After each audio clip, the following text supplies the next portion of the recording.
Buongiorno da Sicilia 24, i titoli del telegiornale. Catania serviranno ancora diverse settimane per rientrare dall'emergenza cenere lavica in città. L'opposizione incalza la giunta Trantino, non ci sono piani aggiornati, l'informazione è carente. Eruzione dello Stromboli, resta l'allerta rossa ma si allentano alcune misure di sicurezza per salvare la stagione turistica. Caldo e incendi in Sicilia da bollino arancione, previsti picchi da oltre 40 gradi per la prima ondata di calore africano. A Piana degli Albanesi, colpita da roghi, il sindaco lancia un appello: fermatevi, ignobili piromani.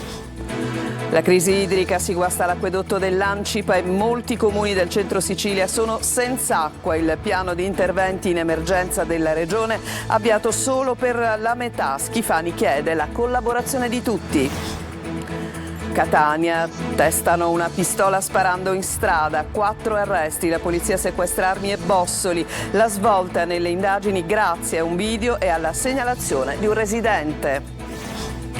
Operazione sicurezza stradale a Catania, presto in funzione i 5 autovelox sulla circonvallazione, 3 dei quali installati oggi. Semafori T-Red funzionanti, ma c'è chi ancora non rispetta le regole.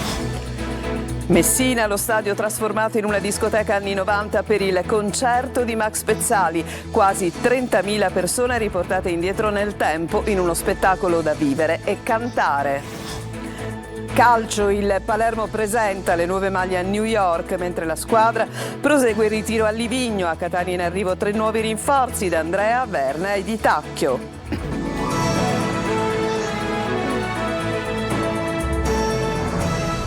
Ancora ben trovati, l'estate nera della città di Catania. Ci vorranno, pensate, diverse settimane per rientrare dall'emergenza cenere ancora presente nelle strade appunto della città. L'opposizione incalza intanto la giunta Trantino. Dalle parole di Gianina Ciancio arriva questa dichiarazione: non ci sono piani aggiornati e l'informazione è carente. Sentiamo Tonino De Mana.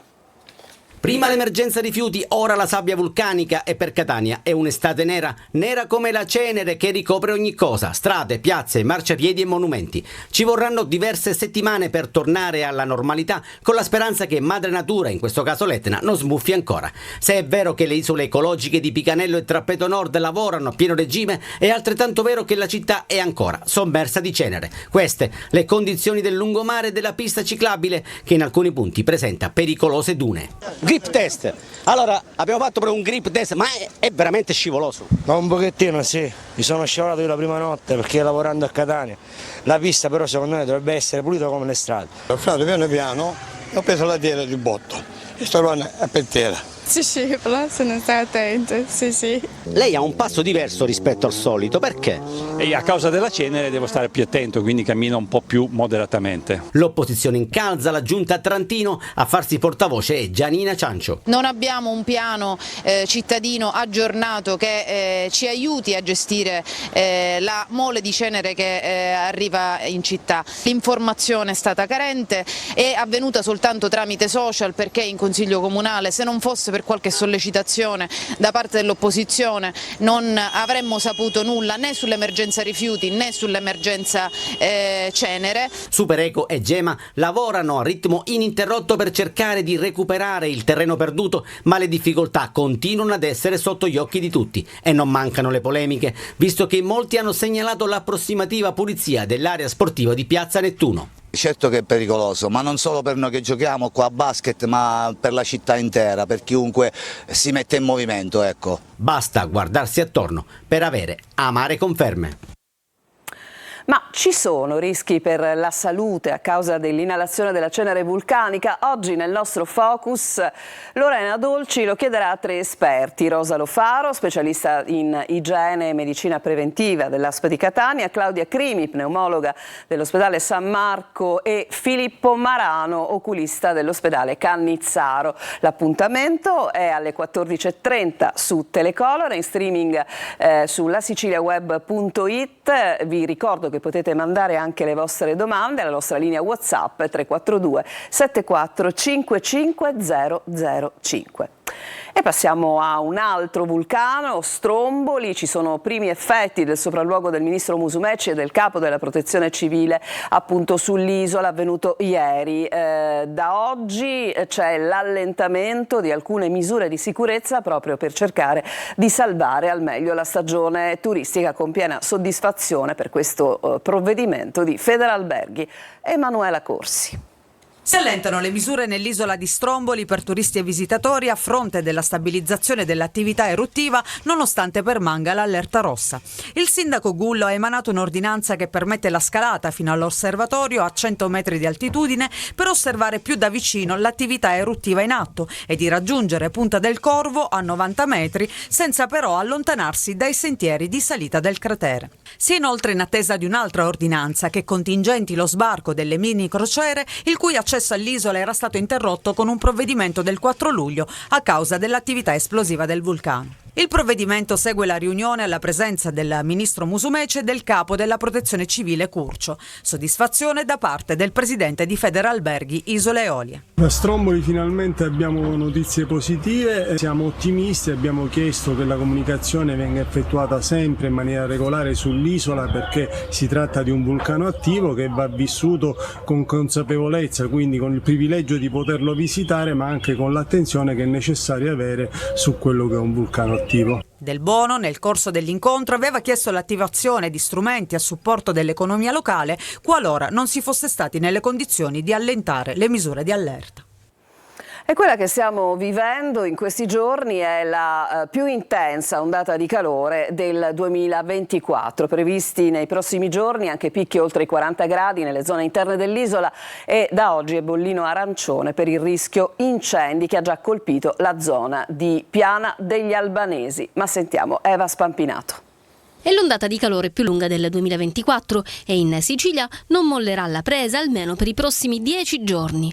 Sulla nostra isola sono attesi i picchi più alti delle temperature, con punte di 42-43 gradi nell'entroterra. Proprio per questo la Protezione Civile ha emesso un avviso di allerta arancione in tutta la Sicilia per il rischio di incendi e ondate di calore, con elevata intensità del fuoco e propagazione veloce delle fiamme. Fiamme che ieri hanno divorato il territorio di Piana degli Albanesi a Palermo, dove un operaio della forestale è rimasto ferito. Sono stati 3 i diversi punti di fuoco nel sottobosco dell'Oasi Lago e del centro tecnico canoa e canottaggio. Ferma la condanna del sindaco Rosario Petta. Fermatevi, ignobili personaggi, perché le vostre azioni non solo distruggono l'habitat naturale, non solo distruggono il nostro bellissimo paesaggio, ma c'è anche il rischio di mettere a repentaglio la vita delle persone, e questo è assolutamente da condannare. Per l'estensione dell'incendio sono state evacuate diverse zone intorno al lago, dove erano presenti anche tante persone. L'area è tornata fruibile dopo la messa in sicurezza. L'AFA sarà in progressivo aumento, con tassi di umidità spesso elevati soprattutto nelle zone costiere. La bolla africana disturberà anche il sonno notturno. La crisi idrica si guasta l'acquedotto dell'Ancipa e molti paesi del centro della Sicilia oggi sono completamente a secco. L'intervento sulla condotta è tra le opere previste per fronteggiare la siccità severa, ma le opere che ovviamente fanno parte di questo piano d'emergenza sono state completate solo per il 17% e avviate solo per la metà. Il presidente della regione lancia un appello e chiede la collaborazione di tutti. Manlio Viola. Centro Sicilia oggi senza acqua completamente. Non è effetto diretto della crisi idrica, ma la siccità c'entra sempre. L'erogazione è stata sospesa da Sicilacque per procedere alla riparazione di un tratto della condotta dell'Ancipa che porta l'acqua dall'omonima diga a buona parte dei paesi della Sicilia centrale. L'interruzione, dice il direttore della Protezione Civile regionale Salvo Cocina, serve sia a riparare una perdita che viene costantemente monitorato e che appare in aumento, sia per eliminare altre dispersioni minori di acqua su cui si è deciso di intervenire preventivamente. Nelle successive 48 ore Sicilacque aumenterà la distribuzione per recuperare le situazioni più critiche. È soltanto una delle situazioni limite che si vivono in Sicilia in questi giorni e in queste settimane. Il presidente della regione Renato Schifani ieri ha chiesto la collaborazione di tutti per affrontare una crisi senza precedenti. Solo poco più del 17% delle opere di emergenza è stato completato, quasi il 31% delle opere invece è ancora in corso, un altro 27% in fase di di assegnazione dei lavori.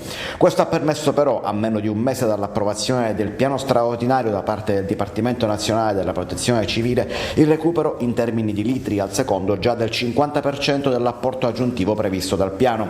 Un ulteriore 20% si aggiungerà con le opere completate entro la fine del mese di luglio.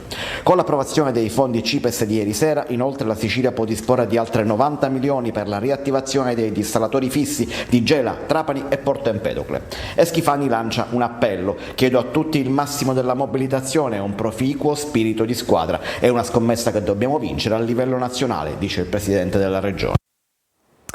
E un 42enne è morto nella tarda serata di ieri in un incidente stradale avvenuto a Barcellona Pozzo di Gotto. Nel messinese l'uomo era alla guida di una Vespa che per causa in corso di accertamento si è scontrata con una Fiat Panda guidata da un 49enne che è poi risultato avere un tasso alcolemico nel sangue superiore a quello consentito. Il conducente dell'auto è stato arrestato e posto ai domiciliari per omicidio stradale. Andiamo a Vittoria, l'ultimo saluto a Mariam Sassi e a Sama Asuali, madre e figlia, vittime entrambe dell'incendio appiccato dal fratello della ragazza Waidi nella notte del 13 giugno scorso. Le due salme partiranno oggi per la Tunisia, dove si svolgeranno i funerali. Veronica Barbarino.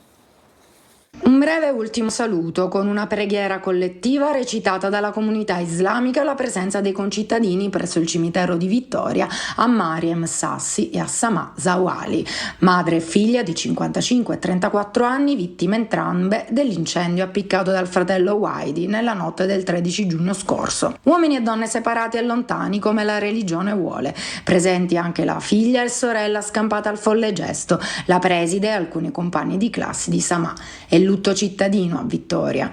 Oggi le due salme partiranno per la Tunisia a cura del consolato tunisino in Italia, dove a Gafsa, città d'origine della famiglia, si svolgeranno i funerali.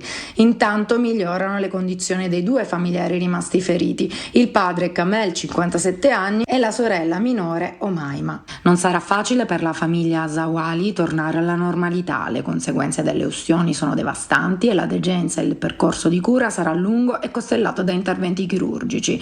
La casa dove vivevano è semidistrutta dalle fiamme. L'autore del familicidio è attualmente in carcere a Ragusa.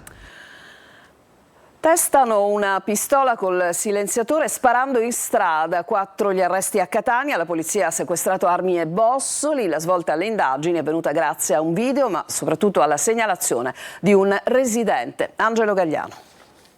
Si passavano la pistola di mano in mano, quasi fosse un gioco, un diversivo per trascorrere una serata diversa nel rione San Berillo Nuovo. La provano per testare la funzionalità anche del silenziatore, non sapevano però che le videocamere in quel frangente, era il 12 dicembre scorso, stavano filmando tutto. È bastata una segnalazione anonima di un residente di via Piemonte per metterli nei guai. Serate indagini della polizia hanno portato all'arresto di Salvatore Catania, Santo Roberto Ranno, Carmelo Tiralongo e Sebastiano Rosario Spina.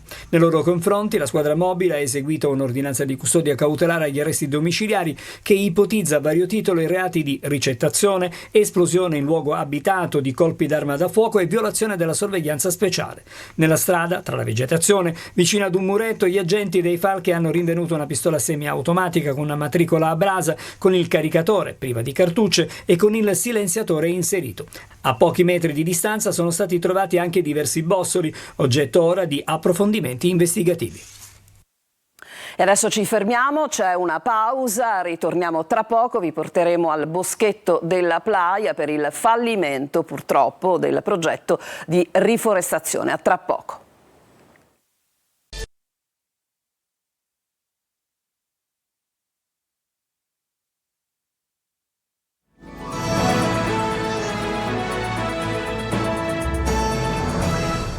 Tornati in studio a Catania, al boschetto della Playa, il progetto di riforestazione voluto dal Comune fa i conti con la triste realtà. Centinaia le piante morte o in sofferenza. Sentiamo Tonino De Mana.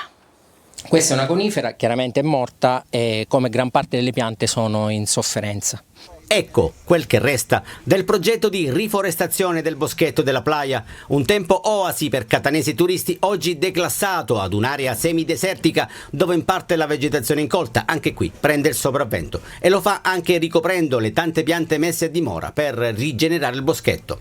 Dopo anni di abbandono, incendi ed eventi climatici estremi, il comune di Catania l'8 marzo scorso aveva avviato il progetto, costo 461.000 euro, con il motto aiutiamoli a crescere. Oggi quel motto suona come una beffa. È normale che le piante, se non gli hai un supporto in condizioni di questo terreno sabbioso, le piante vanno in sofferenza immediatamente. L'unico verde che si vede anche alle sue spalle è la vegetazione incolta, che non manca mai.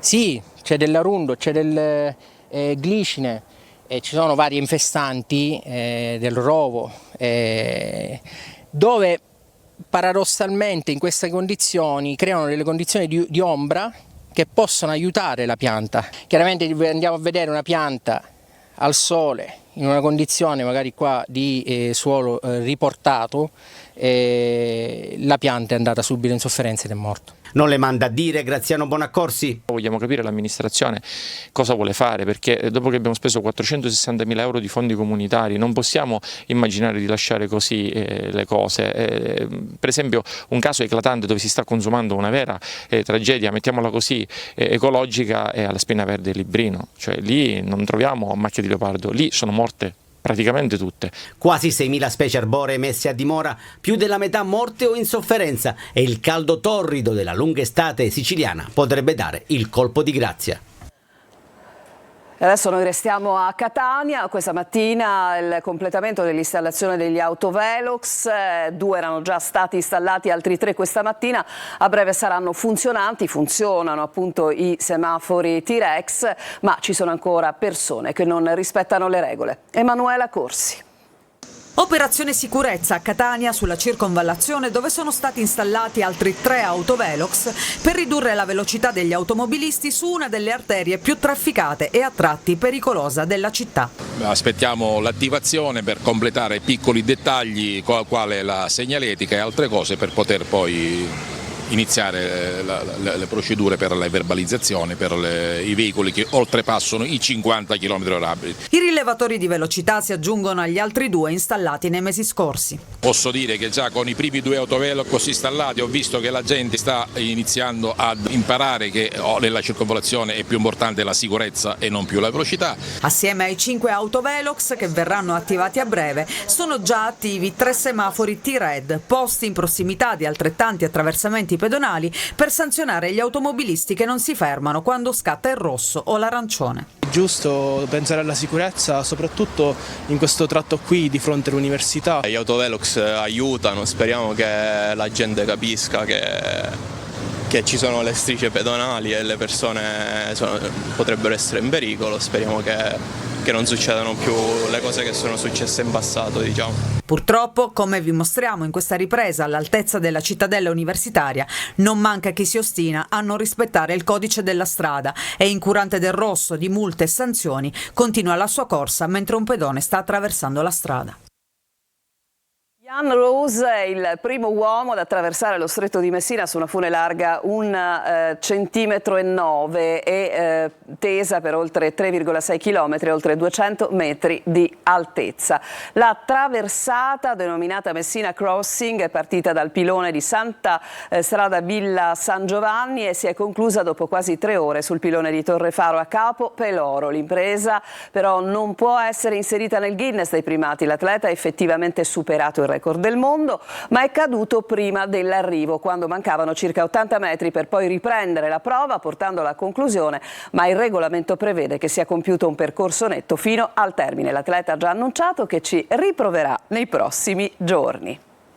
E adesso la musica, uno stadio trasformato in una grandissima discoteca anni 90, lo stadio è quello di Messina e il concerto di ieri, che ha appassionato in oltre 30.000, era quello di Max Pezzali. Sentiamo.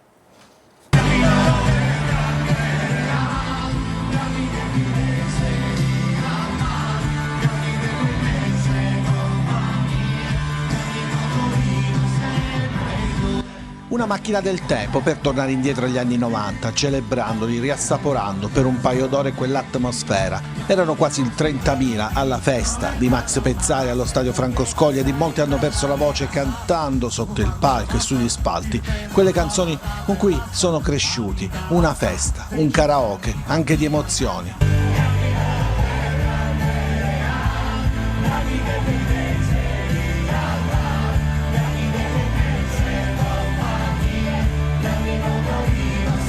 Siamo al centro del mondo e con un Deca Max Pezzali accompagnato da una band in gran forma e da un gioco di schermi spettacolare ha regalato al pubblico tutti i suoi più grandi successi. Emozionato anche lui quando ha ricordato di essere al suo primo tour negli stadi a 56 anni.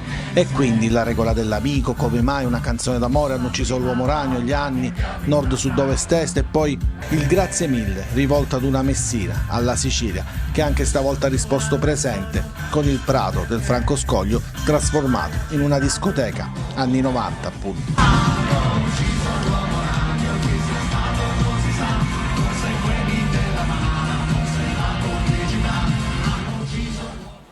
C'è ancora una pausa, in chiusura il calciomercato, a tra poco.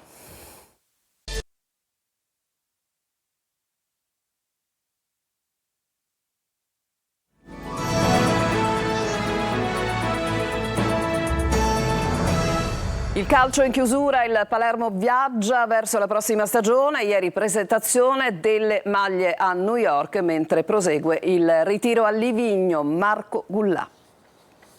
Dalla presentazione delle nuove maglie a New York al ritiro che si sta svolgendo a Livigno e poi il mercato che nelle prossime ore porterà in rosanero altri rinforzi. Il Palermo va avanti e corre verso la prossima stagione. Ieri nella Grande Mela, nello store del Manchester City, la presentazione del nuovo kit rosanero. In ritiro invece il tecnico Dionisi lavora sul telaio della sua squadra con i primi volti nuovi come il difensore polacco Patryk Peda. Il club più grande che ho vissuto qua in Italia è Palermo sicuramente, e poi avevo esperienza, come ho detto prima, in Serie B, allora so come il campionato è tosto, però come ho detto sono pronto, sono sicuro che facciamo bene, e ho anche esperienza, come hai detto, in nazionale. L'anno scorso ho fatto 3 presenze in nazionale maggiore, allora penso che è un'esperienza grande. Sono pronto, io sono pronto. E pronto lo è anche Thomas Henry, attaccante del Verona, ormai ad un passo dal rosanero. Documenti scambiati tra le due società, si attende solamente l'ufficialità fatta anche per Pierozzi e Nicolau. Entro la fine della settimana anche loro saranno ufficializzati. Adesso al calciomercato di Serie C, a partire dall'acquisto in casa Catania di Luca Verna, ma oggi dovrebbe essere giornata di altre ufficializzazioni. Ci fa il punto Francesco Triolo. Giornata di ufficializzazioni in casa Catania. Il club rossazzurro sta cercando di completare il più possibile la rosa in vista dell'avvio del ritiro precampionato ad Assisi tra 4 giorni. Il direttore sportivo Daniele Faggiano ha trascorso anche questa mattina al telefono e alla fine ha chiuso l'ufficializzazione di Luca Verna, il centrocampista che arriva a titolo definitivo dal Catanzaro con contratto biennale d'opzione per il terzo. Verna è il giocatore che nello scorso campionato di Serie B ha avuto il maggior numero di passaggi completati con il 93% di percentuale. Verna non dovrebbe essere l'unico sul quale il Catania ha ormai chiuso le tratte. Faggiano ha definito l'arrivo anche di un altro centrocampista, Francesco Di Tacchio, giocatore che lo scorso anno a Cesena è stato un punto di riferimento per Mimmo Toscano, e quindi anche Filippo D'Andrea, attaccante lo scorso anno al Cerignola. Sfuma invece l'ingaggio di Artistico, acquistato dalla Lazio, girato alla Juve, sta in Serie B. Sul fronte cessioni, Marsura è vicina alla Ternana, Chirico piace al Vicenza. Un'ufficialità arriva anche dal Trapani, acquistato il centrocampista Federico Carraro, classe 92 dal 2019 alla Feralpi Salò, con cui ha collezionato più di 100 presenze. È solo una formalità invece l'acquisto dal Benevento in Ermin Karic, manca solo il passaggio delle visite. Tutto fermo in apparenza al Messina, dove si attende di conoscere ancora la sede e la data del ritiro. Nel frattempo il direttore sportivo Giuseppe Pavone sta lavorando sotto traccia per definire la rosa. Attualmente sotto contratto ci sono solo 5 giocatori. E il telegiornale finisce qui. A tutti voi grazie per l'attenzione. Sicilia 24 tornerà alle 19. Vi lascio adesso con Sicilia 24 Focus, condotto dalla collega Lorena Dolci.